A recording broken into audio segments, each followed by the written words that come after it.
All right, so I kind of talked about what today's lesson is going to be about yesterday. Um, Yesterday was just kind of reviewing some vocabulary that goes along with statistics, identifying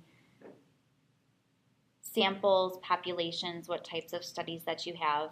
And today is going to be more calculations. So it's going to review mean, median, and mode, and then also have you find measures of spread, which would be range, variance, standard deviation. That part might be newer. And then also looking at position of values and looking at the quartiles, interquartile range, outliers. So there will be definite calculations happening today. Some will be reviews, some may not be. I'm not going to read through everything. This is just some review of some vocabulary we talked about yesterday, so I'll leave that for you to look at on your own. Where I want to start is when they start talking about measures of center. So measures of average are called measures of center. They're also called central tendency. And the most common measures of center are mean, median, and mode. So I know this part is review. I do have the definitions here just to remind you of what mean, median, and mode are. So mean is the average. So that would be the sum of all of the values in a set of data divided by the total number of values in the set. And it does give a formula for population mean. So there is a difference if you have a data set from a population versus a sample. So if you have a population, for mean, you use the Greek letter M, which is mu. That's how you would say this, mu, mu. So that's the formula for the population mean. If you have a sample, so if the data you're given is a sample, then you would use an X with a line above it. We call that X bar. So this is equal to the sample mean. So how you calculate the mean is the same. You still add all of the values in a set, divide by the total number that there are. It's just if you see mu versus X bar, these both mean the mean. It's just mu is for a population, X bar is for a sample. And we'll talk about that as we go through some examples too. And then median would be the middle value or the mean of the two middle values in a set of data. So think of the median in a road, that's the center. And that is when the data are arranged in numerical order. So don't forget to arrange or rearrange the data. Make sure they're in numerical order before you go ahead and find the median. Otherwise, your median could be incorrect. And then the last one, the mode, as a review, is the value, or it could be the values that appear most often in a set of data. It's possible there's no mode. That would be if every data value appears once. You could have one mode or you could have multiple. So if every value in the data set just appears one time, then there is no mode. It's not that every number would be the mode. So example one is just reviewing for a set of data, finding the mean, median, and mode. I think this is just good to review how to find those. So we have the number of milligrams of sodium in a 12-ounce can of 10. Different brands of regular cola are shown below, so there's 10 values here. Find the mean, median, and mode. So even though we don't have to do this to find the mean, I'm still going to arrange these values in numerical order.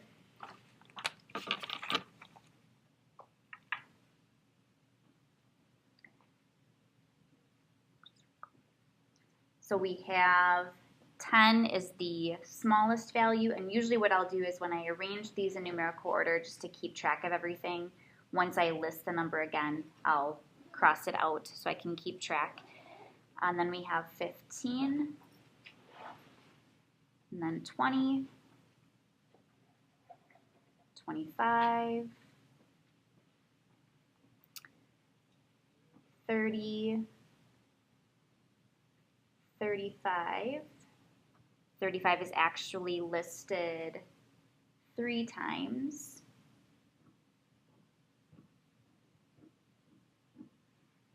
And then 40 and 50. And I'm just going to double check. 1, 2, 3, 4, 5, 6, 7, 8, 9, 10. So I'll usually double check. I know I should have 10 values. Did I actually rewrite 10 values? Just making sure. So I'm just doing that because I know I'm going to need them in numerical order when I find the median. Anyway, it's a little bit easier also to identify the mode. So for the mean, I need to find the sum of all of these values. So I'm not actually going to write this all out, but I will show on my calculator what exactly I'm doing. So I'm going to add all of these together. So 10 plus 15 plus 20 plus 25 plus 30 plus 35 3 times plus 40 plus 50. So the sum of all of the values is 295. And then I have to divide by the number of values I have, which is 10, giving us the mean of 29.5.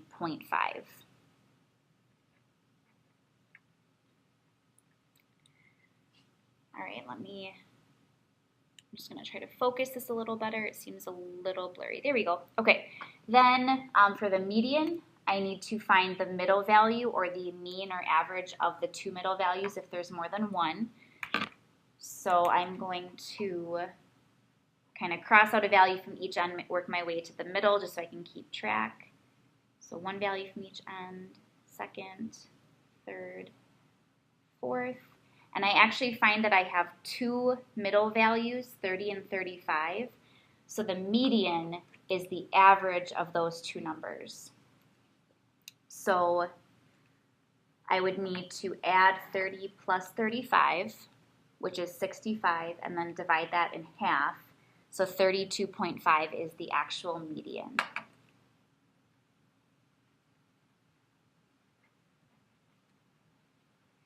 And then the mode is the value that occurs the most often. And when you rewrite the numbers in order, it's a little easier to tell what the mode is as well, because as you're writing them, you realize how often each number occurs. The mode is 35. And those would be the three measures of center for this set of data. And you'll have some practice with that on your assignment. Next, we are moving on to measures of spread. And there's a little bit of reasoning at the beginning here, or at the top of this page, why we have measures of center and then measures of spread for a set of data. So two very different data sets, it's possible they have the same mean. So statisticians will also use measures of spread or variation to describe how widely the data values vary and how much the values differ from what is typical. And so the most common measures of spread are listed in here. So we have the range, which you might be familiar with. The range is the difference between the greatest and the least values in a set of data. So you just find what's the largest number, what's the smallest, and you subtract the two. The variance in a set of data is, and I'll talk, these two might be newer, the variance and standard deviation, so I'll talk about those more as we actually go through an example as well. But the variance is the mean of the squares of the deviations or differences from the mean. And then it gives a formula for population variance. And this symbol here is called sigma. So you'll realize down here, sigma is representing population standard deviation. So anyway, this is sigma. So if you hear me refer to sigma or say sigma, this is the symbol I'm referring to. But what I want you to do, yes, you can use the formula, but I want you to understand the formula as we go through it so it doesn't seem like some large formula you need to memorize. What's happening is you're taking every value from your data set, subtracting the mean, and then you're squaring that number. And you're doing that for every single value in your data set, and then finding that average, so dividing by the number of values that you have. So again, you'll see in an example that we'll go through next how to actually find that.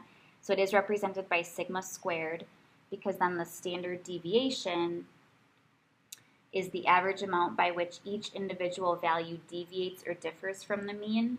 It is the square root of the variance. So this is the formula for standard deviation. But what I want you to realize is if you've already found the variance, you just take the square root of that number to get your standard deviation. That's equal to sigma. So variance is sigma squared. Standard deviation is just sigma. And then it does say here, this is again for population. So we have population variance and then population standard deviation. If you have a sample for sigma squared, you replace that just with s squared.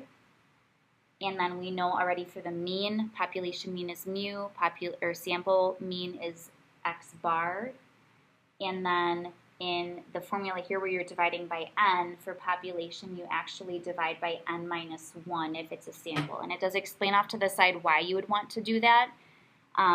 It's eliminating some of the bias. So if you divide by n minus 1 instead of n, when finding a sample variance and standard deviation, this will give a slightly larger value and therefore an unbiased estimate of the population standard deviation or variance. So that's kind of the reasoning behind it. You just have to remember to change the n to n minus 1 if it's a sample versus a population. So when we look at example 2, we are going to have to identify if we have a sample or population. So it says 2 classes took the same midterm exam. The scores of 5 students from each class is shown. So we have class A and class B. Both sets of scores have a mean of 84.2. So this is where we're going to be looking at measures of spread because both of these classes have the same mean. So the mean isn't necessarily the best judge of comparing the 2 classes since they have the same mean. We can see then really the differences in the data set by looking at their spreads. So we're going to find the range. We will need the mean to then find variance and then standard deviation for the sample scores from each class. Right here, it tells us we have a sample, and you might have even guessed that we had a sample versus a population because we only have 5 students from each class. So we don't have all the students from each class. We will then compare the standard deviations of both classes. And for this part, I'm actually going to be using a separate sheet of paper. You might want to do that as well, especially if you write a little bit larger, or I know the very back of your notes is blank if you wanted to do some of the work on there. So we'll start out, I'm going to organize this. We'll start out by finding this information for class A. And we'll find the range. So range, again, from these formulas above, it's the difference between the greatest and the least values. So for class A, the greatest value is 92, minus the smallest value is 76. And if I subtract 92 minus 76, I get 16. So the range of values would be 16. That's one way to measure the spread from the lowest to the highest value. That's a distance of 16. We already know the mean. It does say to find the mean, but we are given the mean. I am just going to write it here, though. The mean, and I know I have a sample, so I'm going to start introducing that notation I talked about. For a sample mean, it's x bar, and we were given that was 84.2. So I don't need to find that. I was given that information. So next I'm going to find the variance. And for a sample, this again is your variance formula, but we're replacing the sigma squared with s squared.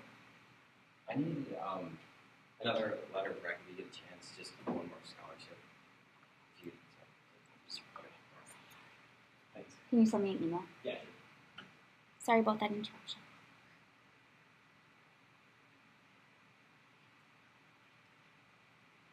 Okay, so I'm replacing, in this formula, the sigma squared will be replaced with s squared, and then I'll need to remember when I divide, I'm not dividing by n, I'm dividing by n minus 1. So this is the work I'm going to actually do on a separate sheet of paper to calculate the variance. So I'm going to show this so we see the formula along with my work at the same time. So I'm going to have s squared equals. And so again, what this is showing is I'm taking every value in the data set, subtracting the mean, and then squaring it. And then I add all of those new values together, divide by, and I'll be dividing by n minus 1. N, again, is the number of values you have in your data set. So for us, for class A, and actually for both class A and B, our n value is 5. So we'll be dividing by 4 instead of 5. So actually, I might try to show here. Well, we have our values here, and I just want you to kind of reference that formula as I show this. So I would first take the 85, subtract the mean, which is 84.2, and then square it. So that's kind of this first part here. I'm taking the first value in my data set, subtracting the mean, squaring it. Then I add to that, I do this for every value in the data set. So I would add to that the 76 minus 84.2 squared, plus I would do the same for the next value, the quantity 92 minus 84.2 squared, plus the next one 88 minus 84.2 squared, plus, I'm going to run out of room here as I'm writing this, so I can squeeze it in here, 80 minus 84.2 squared. And then that is all being divided by, again, because I have a sample, I'm dividing by n minus 1. My n is 5, so I'll actually write out I'm dividing by 4, but I'll write 5 minus 1 to start. So this then, just to save some time here, this then would just be calculated in your calculators. What I would recommend doing is probably finding each of these values individually, so as you're typing it in, I'm not going to show the whole thing. I would probably type in the quantity 85 minus 84.2 squared, hit enter, and then just make note of what this number is, so 0.64, and then do that for all 5. So I'm still going to have 5 values, and then add those all together, divide by 4. So this actually comes out to be, when I do all of that calculation, I would get 40.2 for this data set. So what you could also do as you have time to work is maybe just make sure that when you type this in, you can actually get 40.2 to double check that you're using your calculators correctly. And I'm going to just make note of that on here. This is 40.2. That would be the variance. And then usually the reason we would find variance is to find the standard deviation. And I'm just going to abbreviate standard deviation this way. And so the standard deviation is the square root of the variance. So standard deviation for a sample is represented with just S, but it's the square root of the variance, so the square root of 40.2. So if I take the square root of 40.2, and I'll round this, I'll say to 2 decimal places, so 6.34 approximately. And what this value means when you find a standard deviation, again, it's defined as the average amount by which each individual value deviates or differs from the mean. So it means on average, each value in the data set is differing from the mean by about 6.34. So if the mean midterm exam score was 84.2, on average, the other scores are differing from the mean by this amount. So that's kind of describing, again, that spread. It's showing how spread out the data is. As we write down the information for class B and then compare the standard deviations, it might make a little bit more sense exactly how this is representing the spread of the data. So what I have, again, this is just to kind of save some time. I want to leave time for you to work in class as well. We would find all of these same calculations for class B for this data here. So what I think I'm going to do is write down what they would be so we have the information to kind of compare, especially down here. And then you could go back and make sure that you can actually get the right values if you needed to when you have some time to practice. So class B, the range here, the largest value is 98, and the smallest value is 68. So the range here is 30. So this kind of shows that the data for Class B is more spread out than it was for Class A. And then they have the same mean, which is the reason we were finding the measures of spread in the first place. So for this variance, again, this would be S squared for Class B, I would find that variance the same way. So I'm not going to write this entire one out and set it up, but I just want you to, again, understand this calculation we had written out for the first one. You would kind of write out a similar formula, except you would replace these values here with the values you had for Class B. You would still be dividing by n minus 1. It's still a sample. So this variance would be 163.8 approximately. And that leaves the standard deviation, which would just be S. For Class B, it's the square root of the variance, so the square root of 163.8. And that would be approximately, I'll calculate that just to get a couple of decimal places. So approximately 12.80 if we were rounding to the nearest hundred. So notice this standard deviation is just about twice the standard deviation. It's a little more than twice the standard deviation from Class A. So this is actually calculating the values. Then to compare these standard deviations, what this is really showing, so I'll write kind of underneath here.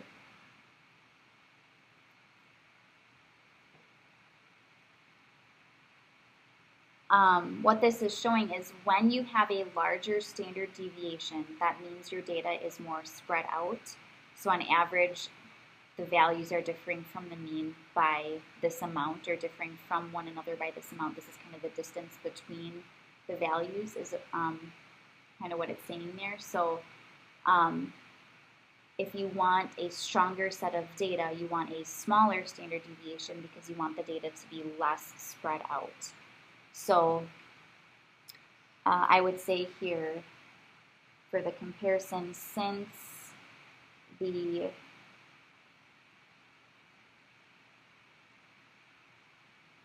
standard deviation is greater for Class B,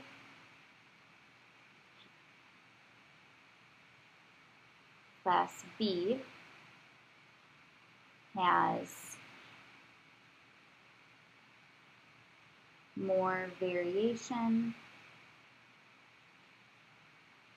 in sample scores compared to Class A.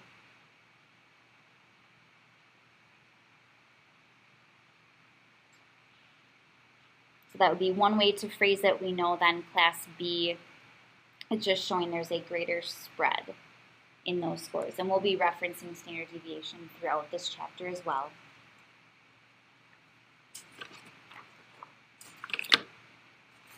The last piece I have for you then, so I'm going to move this sheet, unless you need to pause it for people to write down, otherwise I'll move it. Is some of this might be some review. Quartiles. So the 5-number summary looking at interquartile range to determine outliers. So it says at the top, just as some review, statisticians use measures of position to describe where specific values fall within a data set. Quartiles are 3 position measures that divide a data set arranged in ascending order into 4 groups, each containing about 25% of the data. So this I want to draw your attention to. So quartiles, think of a quarter, it's 25 cents. So 1 quartile, each quartile contains about a fourth or 25% of the data. The median marks the second quartile and then separates the data into upper and lower halves. The first or the lower quartile is Q sub 1, that's the median of the lower half, while the third or the upper quartile, Q sub 3, is the median of the upper half. So this just kind of gives a set of data. It shows here's Q sub 2, the second quartile is the median, And then if you found just for this lower half, if you found the median of the lower half, that would be the lower quartile, quartile 1. If you found the median of the upper half, that would be quartile 3 or the upper quartile. And then every quartile contains 25% of the data. So then the 5-number summary, if you hear that reference, the 3 quartiles along with the minimum and maximum values are called the 5-number summary of a data set. It does give a tip over here that say your median, like in our very first example, maybe I'll actually go back to this just to show you. If the median ends up being the mean of the 2 middle numbers, that means the median is never included in either the lower or upper half. So here your lower half would extend from your first value all the way to the 30 for this one, and then your upper half would extend from the 35 up. So the 30 and the 35 here would be included in the lower and the upper half, versus here you just see the median is left out. So moving ahead to interquartile range, this is the difference between quartile 3 and quartile 1. It's also abbreviated IQR, and it contains about 50% of the values, and that should make sense from up here since here's 25%, here's 25%, so from quartile 1 to quartile 3 it's 50%. It says before deciding which measures best describe a set of data, you check the data set for outliers, which will be calculating or finding outliers in a data set. An outlier is an extremely high or extremely low value when compared with the rest of the values in the set. And we'll look at how to check for these and how we're going to do that. You look for data values that are beyond the upper or lower quartiles by more than 1.5 times the interquartile range.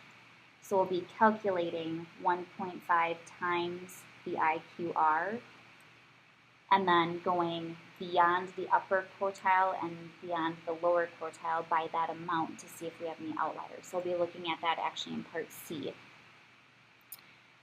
And it does, again, give a tip here. If you have a large interquartile range, that means the data are pretty spread out, if that's a pretty large range that you have there. So example 3, we're finding a few different things. And again, if you need more space for anything, the back of this is blank, or you can pull out a different sheet of paper. We have 26 students in the class. We have the number of minutes each of those 26 students spent to complete an obstacle course, shown here. And part A says to find a 5-number summary. So that means we need to find the min. Actually, I'll write it off to the side here. We need to find the min, the 3 quartiles, so quartile 1, quartile 2, which is the median, quartile 3, and then the max. So the min, max, and then your 3 quartiles, which your second one is your median. So you need to put these numbers in order. So I'm just going to write this out because I know there's a lot of numbers here. I do have the order they should be in. So the lowest one is 2, and then we have 12 5s.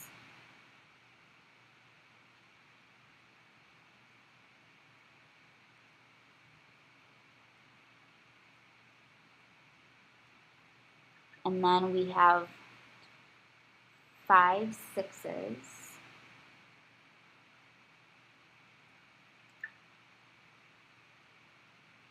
5 7s. And then an 8, a 10, and a 12. And so I know I might be writing this out and kind of working through it quickly. I just want to make sure that I can get through this so you actually have some time to work as well. So I know that the minimum value is 2, the maximum value is 12. I would then, of these 3 quartiles, want to find the median first.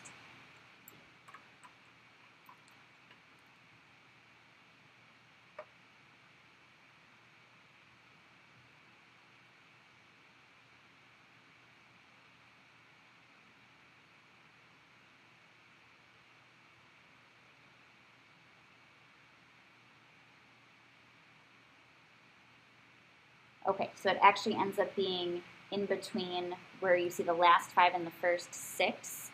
So if we averaged that 5 and 6, that would be 11 divided by 2, so 5.5 ends up being your median. So that means from the 2 to that very last 5, that is your lower half. And then from that first 6 to the 12, that is your upper half. And then to find quartile 1, you find the median of the lower half.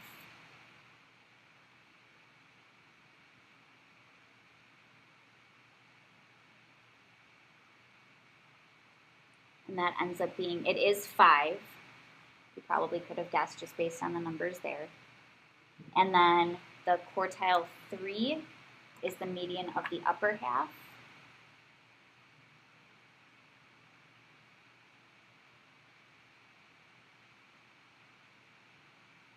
And that is this 7 here.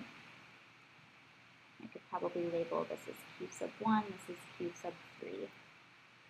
But this here gives you your 5-number summary. To interpret this 5-number summary,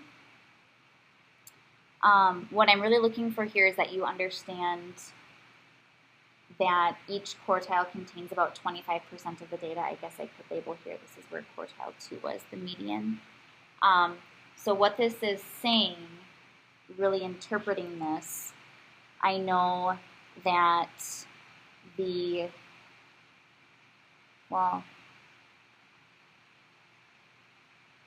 I'll write it out here. So I have the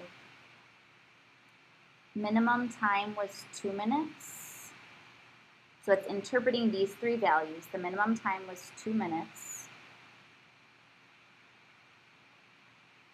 And the maximum time was 12 minutes.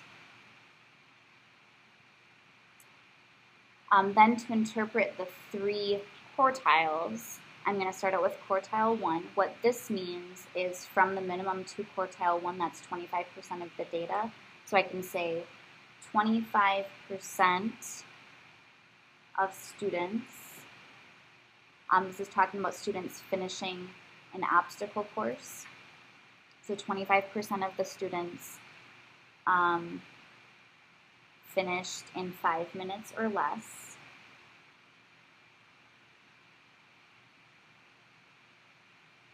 Now I know there's some that had 5 minutes in here as well.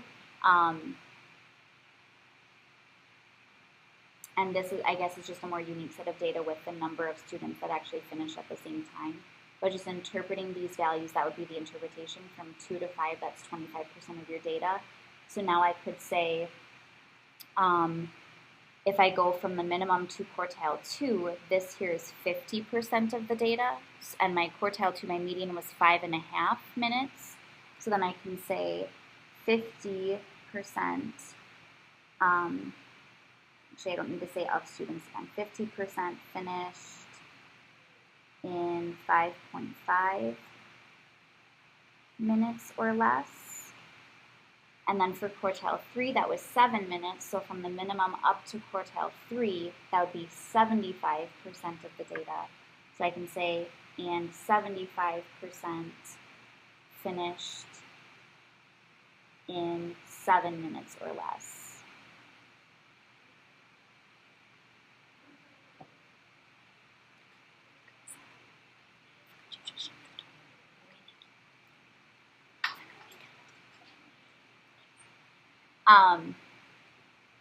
And then I wouldn't have to say, obviously then this shows 100% of students finished in 12 minutes.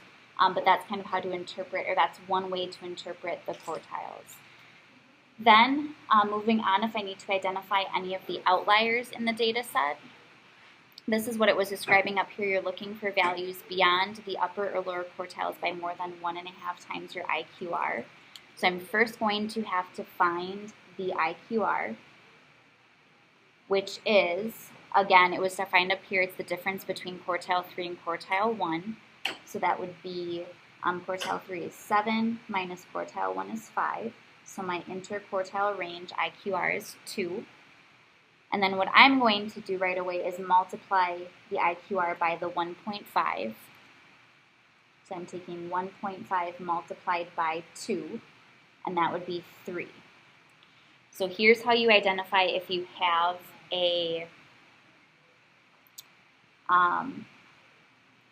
an outlier or not. So it is, again, beyond the upper or lower quartiles. The upper quartile is quartile 3, lower quartile is quartile 1. So I'm going to start with quartile 1. In order to go beyond quartile 1, I would be going beyond in the negative direction. So I would take quartile 1 and I would subtract this 3. I would subtract 1.5 times the IQR. So I would have quartile 1 minus 3. So that would end up being 5 minus 3, and that's 2. What this means is if I have any values in my data set that are smaller than 2, they would be considered outliers. So since 2 is actually my smallest value, I have no outliers in that direction. I would do the same thing from quartile 3, except I would be extending beyond quartile 3 in the positive direction. So I'd have quartile 3 plus 1.5 times the IQR, so plus 3. So that would be 7 plus 3, which is 10. And now what this means is if I have any values that are greater than 10, they are considered outliers. So we actually happen to have a value that's greater than 10. We have 12 here. 12 would be considered an outlier for this data set. So I'm just going to put here 12 is an outlier.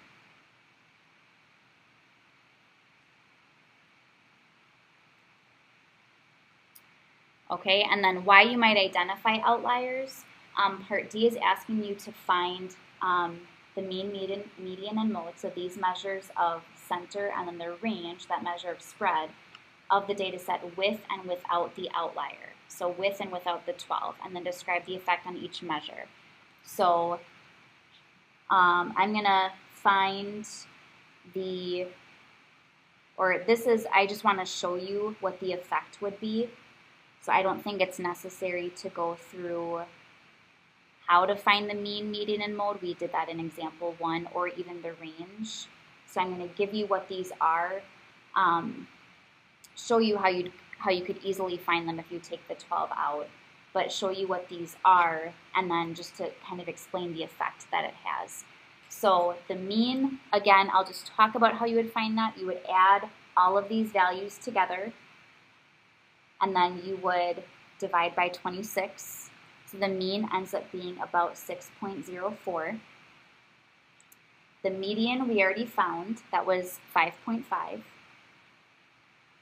The mode, the value that occurred the most was 5. That occurred, I think I said it was 7 times that it occurred. Or actually it's more than that, maybe 12 maybe. But the mode was 5, and then the range would be your maximum value minus your minimum value, so 12 minus 2, the range here is 10. Okay, so that's just for the set of data. So this would be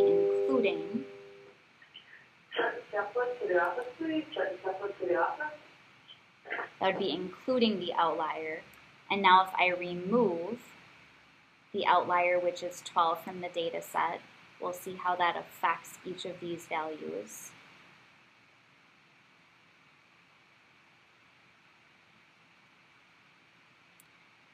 So removing the outlier, what you'd be doing here now is actually I would just be taking the 12 out. So now I only have 25 numbers. So I would add those 25 numbers together and divide by 25. So the new mean is 5.8. So notice that went down. I would then have to find the new median if I took this out. And so you could actually, recalculate or find where the median would now be.